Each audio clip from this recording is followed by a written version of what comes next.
अस्सलाम वालेकुम दोस्तो। अॼु अव्हां सां हिकु किताब जे खणी तव्हांजे आॾो आयो आहियां। हीअ किताब मूं वटि मुंहिंजे साम्हूं रखियो आहे ऐं हिन किताब जो नालो आहे सिंध शनासी। सिंध शनासी ही किताब जेको मकाला मज़मून तक़रीरूं ऐं इंटरव्यूज़ ते मुश्तमिल आहे। हिन किताब जो जेको लेखक आहे यानी जेको बि हिन में मवादु लिखियलु आहे छपियलु आहे उहो M.H. पंवर जो आहे। M.H. पंवर मोहम्मद हसन पंवर साहिबु ही सिंध जो इंतिहाई क़ाबिल ऐं ॾाहो ऐं दानिश्वर क़िस्म जो शख़्सियत हो।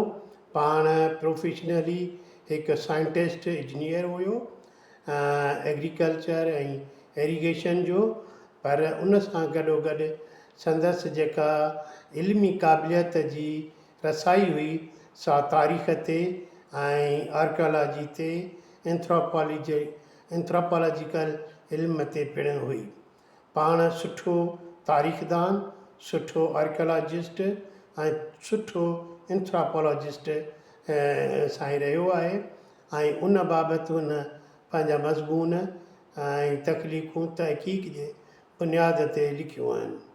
हू पाण हिकु सुठो महक़क़ ऐं सुठो स्कॉलर रहियो आहे ऐं हिन किताब जी जेका एडिटिंग ऐं तरतीब वग़ैरह जेका कई आहे उहा जेका आहे सो डॉक्टर ग़ुलाम अहमद लाखो साहिबु। डॉक्टर ग़ुलाम अहमद लाखो हिस्ट्री जो प्रोफेसर हुयो ऐं संदसि PhD बि हिस्ट्री में आहे। हिन किताब जी जेकॾहिं मां कंटेंट्स पढ़ां त उहा अव्हांजे आॾो थींदी। हीअ किताब जेको जिन जो इंतिसाबु आहे उन सिंध नाम्यारे तइलीमी माहिर मुफ़क्किर स्कॉलर अदीब ऐं साईं जेको सो सैयद ग़ुलाम मुस्तफ़ा शाह जे नाले कयो वियो आहे। साईं ग़ुलाम मुस्तफ़ा शाह तइलीम जो वज़ीर बि रहियो ऐं सिंध यूनिवर्सिटी जो वाइस चांसलर बि रहियो ऐं सिंध क्वार्टरली हिकिड़ो मैगज़ीन कढंदो हो अंग्रेज़ीअ में, उन जो पाण चीफ एडिटर ऐं पेट्रन बि रहियो ऐं ॾाढो इंतिहाई ॾाहो ऐं दानिश्वर क़िस्म जो माण्हू हुयो जंहिंजे नाले ही किताब कयो वियो आहे। हिन किताब जा जेके कुल भाङा 7 आहिनि। ऐं सिर्फ़ु भाङा पढ़ंदुसि त उन में अंदरि सभु मौज़ू इलाही आहिनि, तंहिं करे मां सिर्फ़ु इहो पढ़ंदुसि त भाङो पहिरियों जेको आहे उहो ख़ासि अभ्यास आहे यानी स्पेशल स्टडी या जेका सा स्टडी ऑन सब्जेक्ट।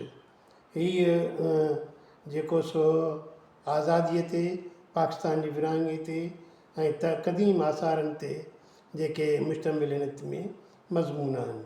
ॿियो भाङो जेको आहे सो तारीख़, जोग्राफ़ी, समाज ऐं इक़्तिसादियात ते आहे।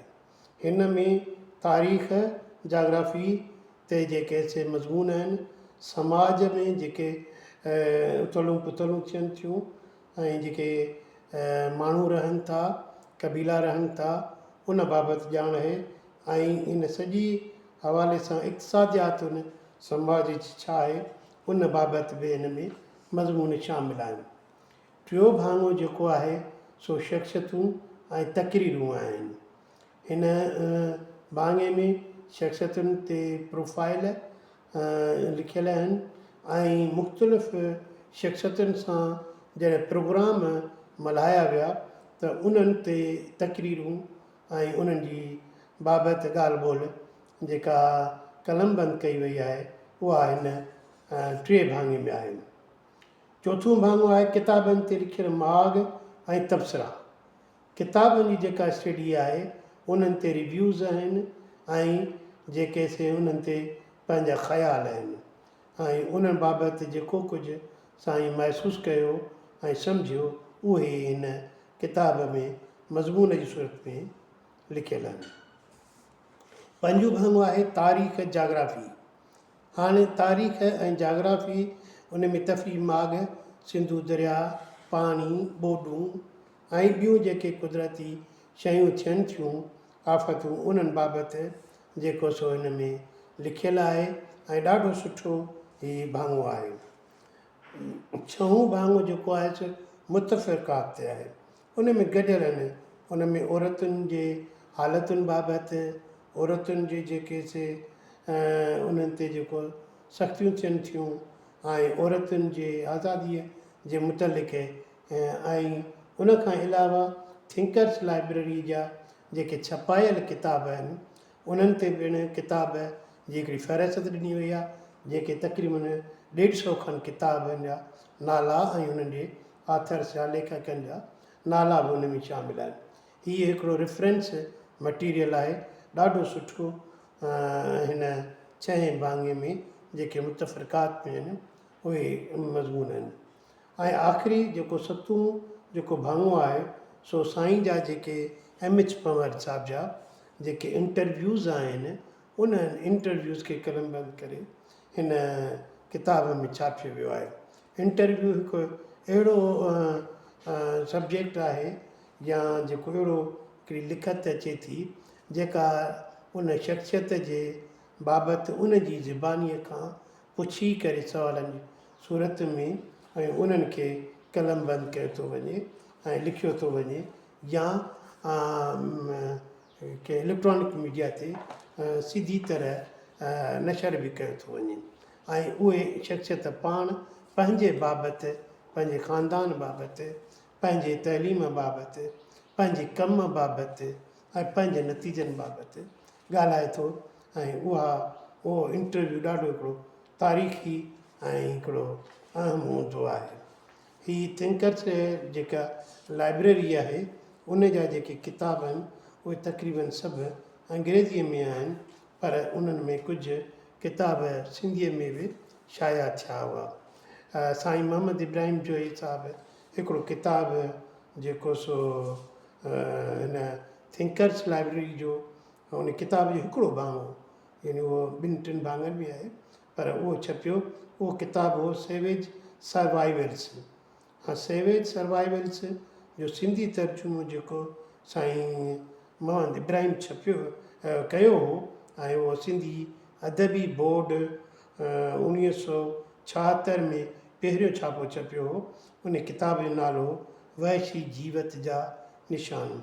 हीअ इंसान जी इर्तिक़ाई जेके दौर आहे उन ते सॼो किताबु आहे ऐं इंसानी इर्तिक़ा खे जेकॾहिं माण्हू सम्झे थो त हीअ किताबु ज़रूरु पढ़े ऐं इहो थिंकर्स लाइब्रेरी जा किताब हुआ जंहिंमां हिकिड़ो किताबु सिंधीअ में तर्जुमो साईं मोहम्मद इब्राहिम जो ई कयो, जंहिंजो मूं मिसाल ॾिनो।